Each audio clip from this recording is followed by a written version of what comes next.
आज हम लोग चैप्टर 4 मानव विकास ह्यूमन डेवलपमेंट स्टार्ट करेंगे। मानव विकास का अध्ययन करने से पहले हम लोग दो टर्म को पहले समझ लें। वृद्धि एवं विकास। वृद्धि एवं विकास समय के संदर्भ में परिवर्तन को दर्शाते हैं। वृद्धि का तात्पर्य मात्रा एवं सापेक्ष परिवर्तन से है, जो धनात्मक भी हो सकता है, ऋणात्मक भी हो सकता है, जबकि वृद्धि का तात्पर्य गुणात्मक परिवर्तन से है और यह मूल्य सापेक्ष है। अर्थात हम कह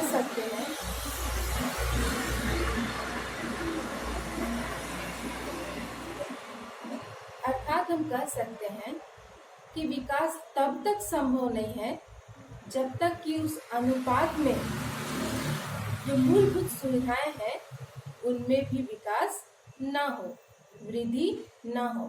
एक छोटा सा एग्जाम्पल से इसको समझते हैं। 2011 की जनगणना के अनुसार झारखंड की जनसंख्या 3.21 करोड़ है। यदि यह बढ़कर 2021 तक 8 करोड़ हो जाती है, तब हम कह सकते हैं कि झारखंड की जनसंख्या में वृद्धि हुई है। परंतु इस जनसंख्या की वृद्धि के अनुपात में यदि मूलभूत आवश्यकताओं में वृद्धि नहीं होती है, तब विकास नहीं होगा।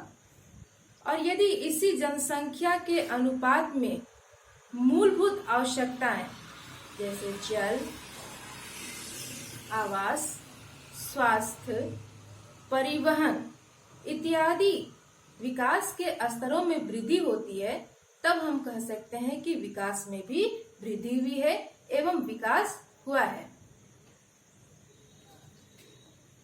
अब हम लोग जानेंगे मानव विकास क्या है। मानव विकास की संकल्पना किसने दी? तो सर्वप्रथम 1990 के दशक के दौरान डॉक्टर महबूब उल हक के द्वारा मानव विकास की संकल्पना को प्रतिपादित किया गया। डॉक्टर महबूब उल हक पाकिस्तानी स्कॉलर हैं। इसी दशक के दौरान भारतीय अर्थशास्त्री डॉक्टर अमर्त्य सेन द्वारा भी इसे परिभाषित किया गया। डॉक्टर अमर्त्य सेन को अर्थशास्त्र में उत्कृष्ट कार्य के लिए नोबेल पुरस्कार से भी सम्मानित किया गया था। अब हम परिभाषित करते हैं मानव विकास को। डॉक्टर महबूब उल हक के द्वारा मानव विकास को परिभाषित किया गया है। इन्होंने परिभाषित करते हुए लिखा है, विकास का संबंध लोगों के विकल्पों में वृद्धि से है, ताकि वे आत्मसम्मान के साथ दीर्घ एवं स्वस्थ जीवन व्यतीत कर सके। According to Dr. Mahbub ul Haq, Human Development Index, according to Dr. Mahbub ul Haq, human development is all about enlarging people's choice in order to lead long, healthy lives with dignity.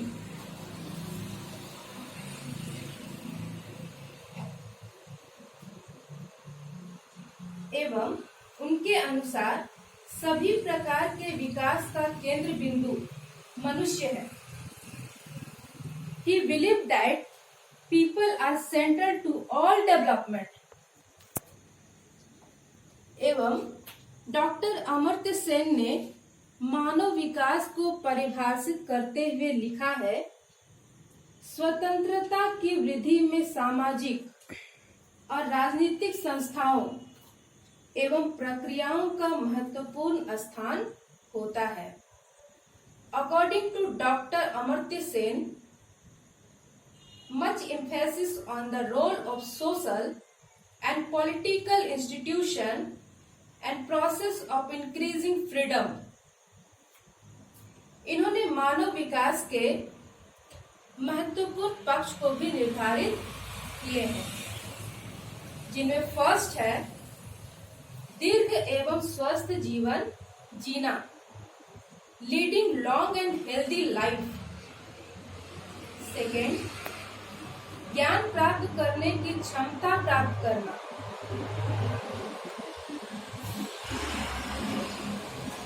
Gain knowledge. Third, एक शिष्ट जीवन जीने के पर्याप्त साधनों का होना, having enough mean to be able to live a decent life. Next हम लोग मानव विकास के स्तंभ या कारकों का अध्ययन करेंगे। कंपोनेंट्स और पिलर ऑफ ह्यूमन डेवलपमेंट।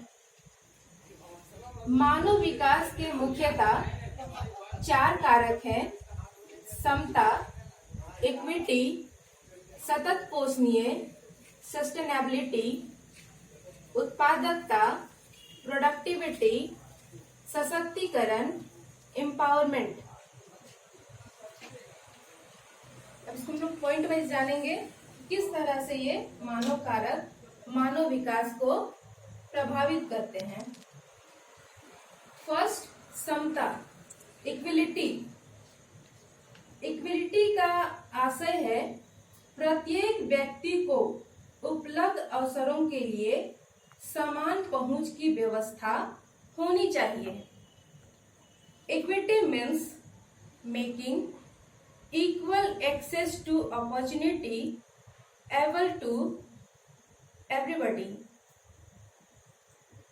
खासकर हम देखते हैं कि हमारे समाज में जात पात, ऊंच नीच के माध्यम से लोगों को, खासकर जो पुअर पीपल है, नीडी पीपल है, उनको आवश्यकता की पूर्ति सही तरीके से नहीं हो पाती है। समान रूप से अवसरों का बंटवारा नहीं हो पाता है, जो मानव विकास के स्तर को निम्नतम करता है। अतः हमें चाहिए कि अवसरों का बंटवारा पूरे समाज में एक समान हो, तभी मानव विकास वास्तव रूप में हो सकती है। सेकंड है सतत पोषणीयता,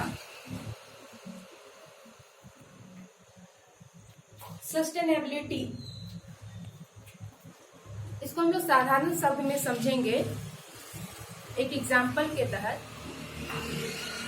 संसाधनों का इस प्रकार से प्रयोग किया जाना कि वर्तमान आवश्यकता की पूर्ति करते हुए भविष्य के लिए भी उसको बचाकर रखा जा सके, ताकि भावी पीढ़ी उसका उपयोग कर सके।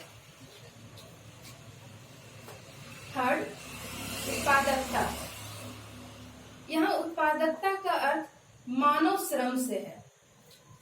अगर मानव संसाधन विकसित हो तो मानव विकास का स्तर भी ऊंचा होगा। नेक्स्ट, सशक्तिकरण, एम्पावरमेंट। एम्पावरमेंट का सामान्य अर्थ होता है अपने विकल्प चुनने के लिए शक्ति प्राप्त करना। खासकर सामाजिक एवं आर्थिक दृष्टि से पिछड़े हुए समूहों के सशक्तिकरण का विशेष महत्व होना चाहिए, तभी मानव विकास के स्तर का वास्तविक लेवल हम प्राप्त कर सकते हैं। विकास के संदर्भ में हम लोग मानव विकास के उपागम का स्टडी करते हैं। मानव विकास के उपागम में मुख्यतः आय, इनकम, वेलफेयर, कल्याण, बेसिक नीड्स, मूलभूत आवश्यकताएं एंड कैपेबिलिटी अप्रोच को रखा गया है, क्षमताओं को रखा गया है। अब इसका डिटेल हम लोग जानेंगे कि किस तरह से ये मानव विकास को प्रभावित करती है। हेल्थ,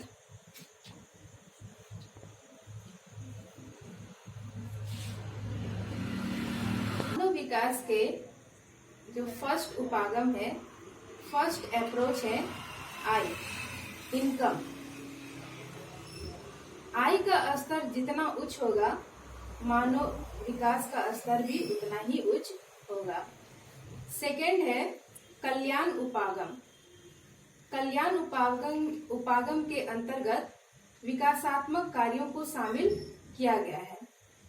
इसके तहत सरकार जो है बहुत सारे प्लानिंग बनाकर लोगों के विकास को स्तर को बढ़ाने में लगी हुई है। एक छोटा सा एग्जाम्पल से हम लोग समझ सकते हैं। प्रधानमंत्री आवास योजना, उसके तहत आवास बनाने का कार्य, सड़क निर्माण, पुल निर्माण एवं सहकारी वन रोपण के तहत लोगों के विकास स्तर को बढ़ाने का कार्य तेजी से किया जा रहा है। ये छोटा सा एग्जाम्पल है। नेक्स्ट, बेसिक नीड्स, मूलभूत आवश्यकताएं। इसे मुख्यतः अंतर्राष्ट्रीय श्रम संगठन ने प्रस्तावित किया था, जिसमें 6 आधारभूत आवश्यकता जैसे स्वास्थ्य, शिक्षा, भोजन, जल आपूर्ति, स्वच्छता एवं आवास को शामिल किया गया है। इन्हीं मूलभूत आवश्यकताओं की पूर्ति के द्वारा मानव विकास के स्तर को उच्च करने का प्रयास किया जाता है। नेक्स्ट जो मानव विकास के उपागम है, कैपेबिलिटी अप्रोच, क्षमता उपागम। क्षमता उपागम की संकल्पना को डॉक्टर अमर्त्य सेन के द्वारा प्रस्तावित किया गया था। इसके माध्यम से कौशल को बढ़ाया जाता है। Skill development. वर्तमान समय में आप देखेंगे प्रधानमंत्री नरेंद्र मोदी के द्वारा स्किल डेवलपमेंट के तहत अधिक से अधिक लोगों को रोजगार से जोड़ा गया है, जिसमें स्वयं रोजगार का सृजन करना और साथ ही साथ अधिक से अधिक लोगों को रोजगार से जोड़ने का कार्य किया जा रहा है। नेक्स्ट हम लोग जानेंगे कि मानव विकास का मापन कैसे किया जाता है। Measuring human development. जिन कारकों के माध्यम से मानव विकास को मापा जाता है, मानव विकास सूचकांक कहलाते हैं, जिसके अंतर्गत स्वास्थ्य, हेल्थ, एजुकेशन, शिक्षा, एक्सेस टू रिसोर्स, संसाधनों तक पहुंच कारकों को शामिल किया गया है। अब इसको हम डिटेल में जानेंगे कि किस तरह से health, education, access to resource मानव विकास को प्रभावित करते हैं।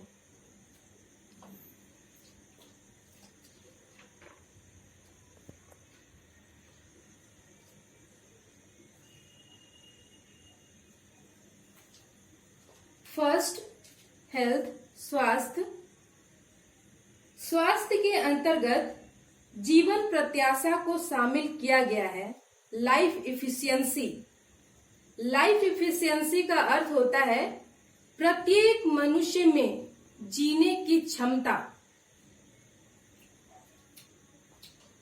जितनी उच्च जीवन प्रत्याशा होगी, उतना ही अधिक मानव का विकास सूचकांक होगा।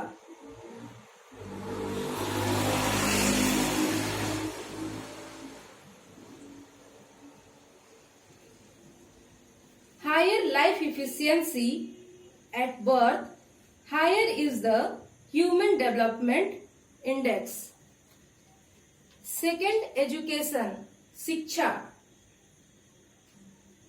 शिक्षा का अभिप्राय वह वयस्क व्यक्ति जो पढ़ सकता है अथवा लिख सकता है एवं विद्यालयों में नामांकित बच्चों की संख्या अधिक होने से मानव विकास सूचकांक में वृद्धि होती है।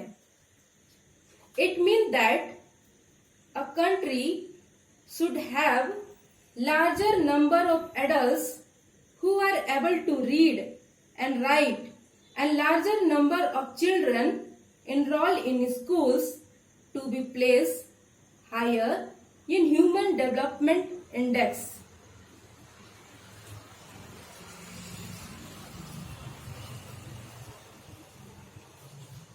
थर्ड पॉइंट है एक्सेस टू रिसोर्सेस, संसाधनों तक पहुंच।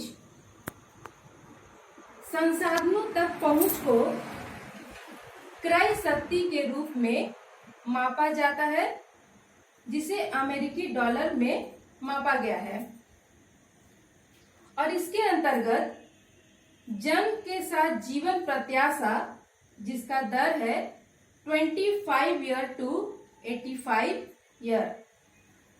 सेकेंड है सामान्य साक्षरता दर 0% टू 100%।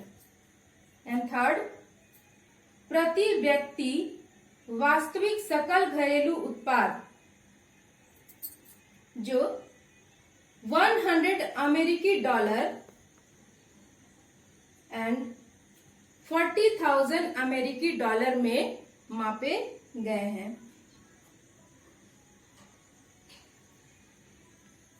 नेक्स्ट हम लोग जानेंगे मानव विकास के अंतर्गत किस तरह से इनका विभाजन किया गया है, इनके स्कोर कौन कौन से हैं और किस स्कोर में कौन कौन से देश आते हैं।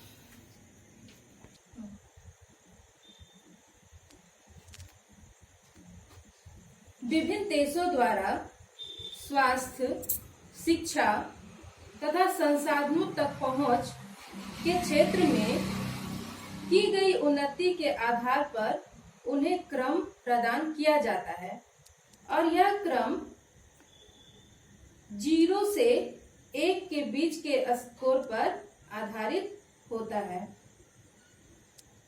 एवं सदस्य देशों को मानव विकास के स्कोर के आधार पर 3 समूहों में बांटा गया है। Member countries have been divided into 3 broad groups, the basis of the human development score earned by them. अब ये जो विभाजन किए गए हैं, पहला मानव विकास का स्तर, मानव विकास सूचकांक का स्कोर और देशों की संख्या। पहला जो विभाजन है उच्च मानव विकास का स्तर, इसका जो स्कोर होता है 0.8 से ऊपर, इसमें 57 देश आते हैं।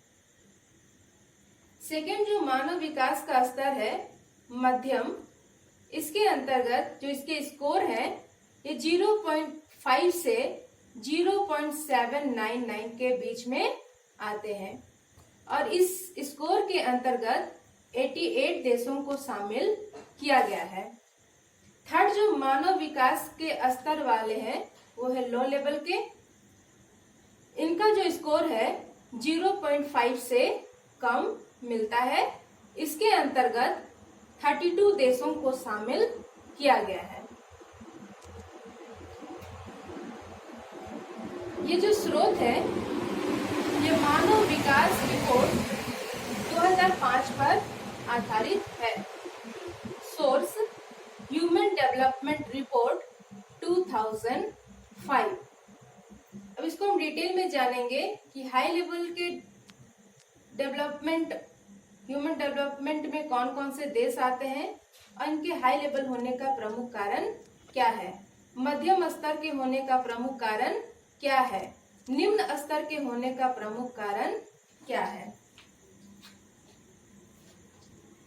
सीरीज में जो जो देश आते हैं, जिन देशों को शामिल किया गया है, इनका डिटेल स्टडी हम नेक्स्ट वीडियो में करेंगे।